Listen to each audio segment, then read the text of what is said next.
Hello everybody, welcome back, and today we'll be covering cartilage.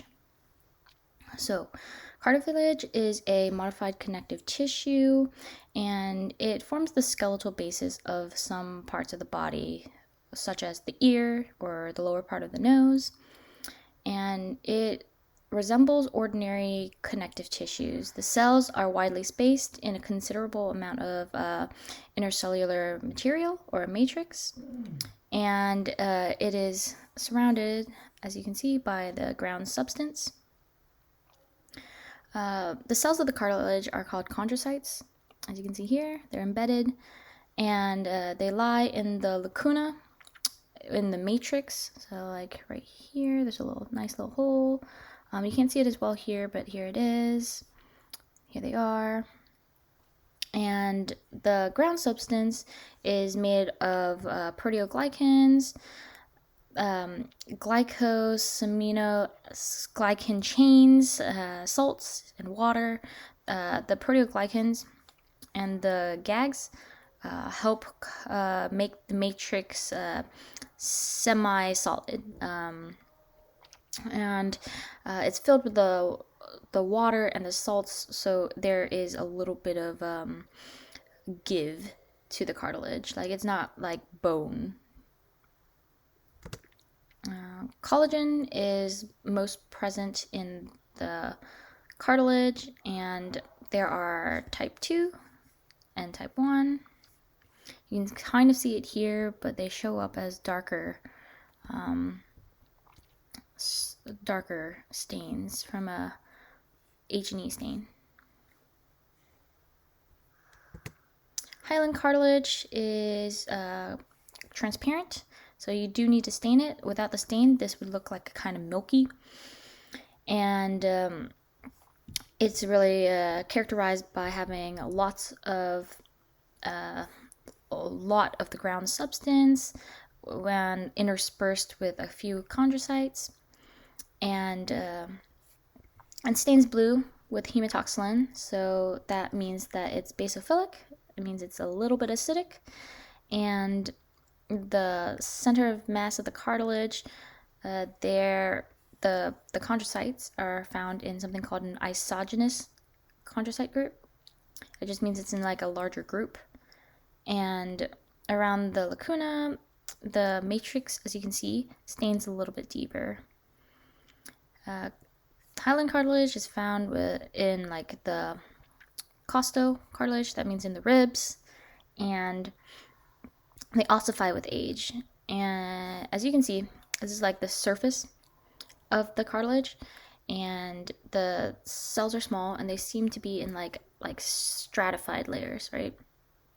And then towards it goes closer to the center, the cells become kind of indistinguishable from the fibroblasts.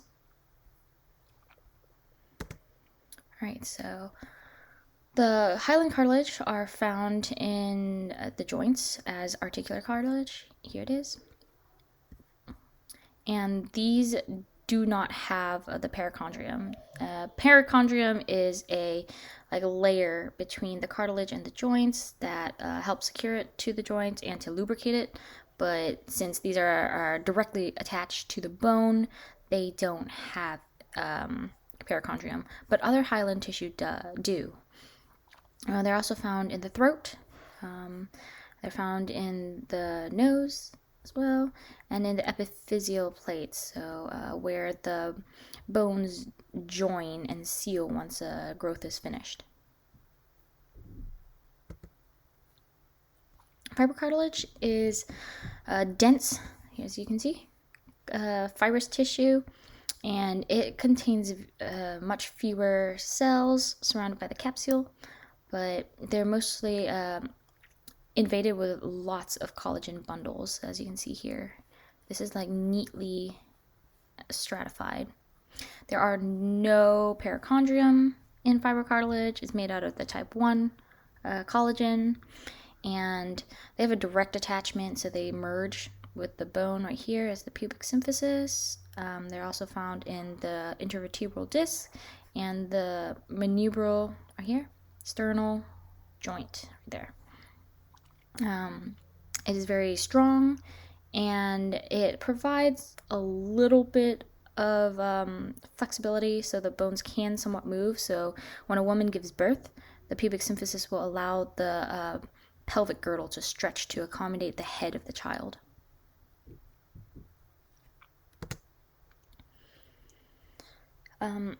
Fibrocartilage is found in the secondary cartilaginous joints, as you can see here, in the shoulder. This is the glenoid synovial joint, and this is the acetabular joints. It's found in the temporal mandibular joint, which is that location where the mandible articulates with the temporal bone, and the glenoid and the acetabular labrums. This is the labrum, so it helps form a seal. So the bones will attach like very tightly, and it has the grooves for the tendons right here, and it allows the tendons to move smoothly. So people with trigger finger or carpal tunnel have either a like a cyst on the tendon, not allowing it to glide smoothly, or there is some damage to the fibrocartilage lining, the surrounding groove, right? So there's if there's like a bump right here from the fibrocartilage, it's not going to allow the tendon to move smoothly. As you can see here, it also surrounds the acetabulum and allows this to make a direct connection, kind of sealing it in like a Tupperware, right? And they're also found where the tendons insert in the bone, once again to protect the tendon and to allow it to move smoothly and to lubricate it.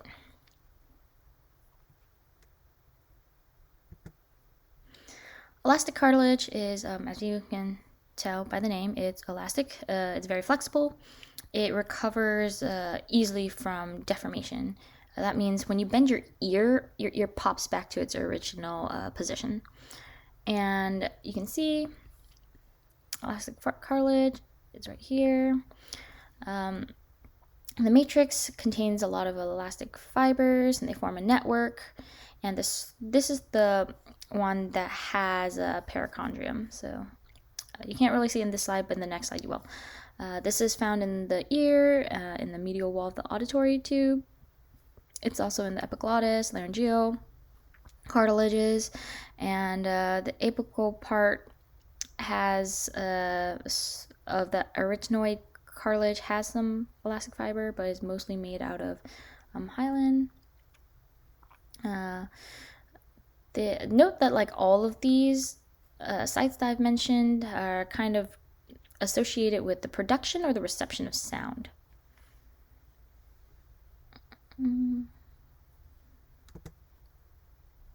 So this is elastic cartilage, as you can see right here, and right up here you can see the perichondrium. They come from the mesenchyme from development, and from there the chondroblasts make the intercellular matrix and the cartilage fibers, and then eventually in like development the chondroblasts are imprisoned in the matrix, and that forms bone. Okay, here we go. The perichondrium.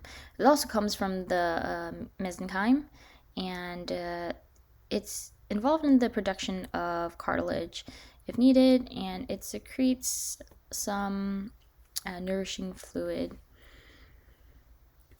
Here, as you can see, the perichondrium is right here, down here.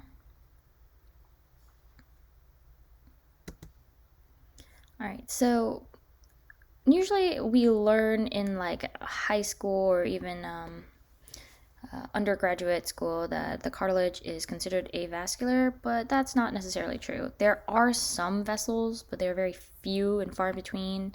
So there is some blood supply and some nutrients coming in, but they are very, very small, like venules or capillaries, not veins. And they receive their nutrients and their blood supply via diffusion, so it is very slow. And the cartilage canals also have some vessels and that supply the cartilage, but it can also have bone forming cells, the osteoblasts, in the cartilage canal. Okay, so there's two different types of growth: interstitial growth and appositional growth. Interstitial is within the bone, and this helps the child grow height wise. This is the main function. See, and appositional growth is like towards the metaphysis of the bone, and it grows downwards. So appositional growth, it grows downwards, while interstitial growth, it grows upwards. And then when they meet, they form something called the epiphyseal plate, and that signals the end of growth. So that happens within like the ages of 18 to 24. And there's the zones, as you can see. So the reserve zone, and then it proliferates, and they get hypertrophic, and then they calcify, and then they form the bone. So like towards the surface, and then you go inwards. Ossification is when the cartilage is replaced with bone. This happens in either the elderly or like in fetal development. I covered that in the other bone section, but that's when they are replaced with the bony matrix. And calcification is the hardening of the matrix by the deposition of salts. No true bone is formed. So it doesn't have the strength of true bone. It is much more fragile, much more brittle. And the calcification of hyaline cartilage is most common. And the costal and the laryngeal cartilage often calcify as we age. That's why when you hear a very elderly person talk, their voice is very weak and it wavers. It's because their vocal cords and their laryngeal cartilages no longer have the flexibilities in order to vibrate and to produce like a strong sounding voice. The calcification will stiffen them, and the voice will reverberate a lot more. So there's more of like a shakiness to their voice. And the elastic and fibrous cartilage do not undergo calcification, and articular cartilage don't go through either calcification or ossification. We'll go through that in a little bit. But as you can see, this is the costal calcification. This is the attachment to the sternum. So this is like ribs. Right here should be like rib 7. As you can see, these are the false, not the false rib, but the indirectly articulating ribs. As you can see, this should be cartilage, and it should be cartilage like up to here. But here, as you can see, they have become radio dense. So here, the lightness means the whiteness means that it has been calcified. And like I said before, it is brittle. This person has broken their rib right here. Okay, so with age, the hyaline cartilage collagen fibers are more prominent, and that transforms into the fibrocartilage, and that is like one of the earliest signs of aging. And at towards the end of the life, there's the look. So here is the healthy tissue. Look how like wide and like glossy it looks. The gloss is from the water content, and then over time it gets compacted, right? This is some severe degeneration. Look how the bones are now involved. Like there's damage here. There's hardly any fibrocartilage left. There's only sort of articular cartilage left behind. Remember from the bones lecture that once you see these, like, you know, porous, once it becomes more porous, this person probably has a little bit of like osteoporosis or osteopenia. This is osteopenia. Here is osteoporosis. There you go. This person is forming like there's an annular tear right here, and this person just had their disc fused together completely.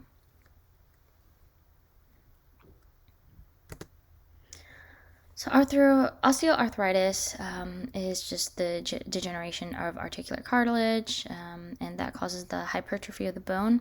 As you see before, right here, here's the hypertrophy, here's the hypertrophy. And most of the changes begin with like a focal lesion on the cartilage, and then eventually it wears away all of the cartilage. Unfortunately, this is very common. Usually it's treated with either the replacement of a joint, steroid shots if it's particularly bad, and as a clinician you have to rule out whether this is osteoarthritis or rheumatoid arthritis. Alright, so the healing and the regeneration of cartilage is very slow. Like I said before, the nutrients don't perfuse it very fast. It only goes through diffusion, so the edges closest to the bone will have some healing, while the lateral aspect, the furthest part from the bone, will not, and that's where it wears down.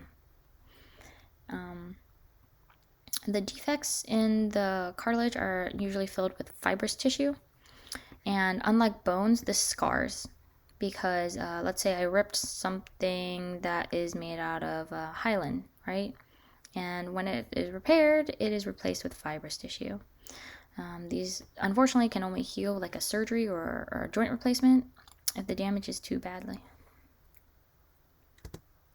All right, thank you for your attention. Good luck studying.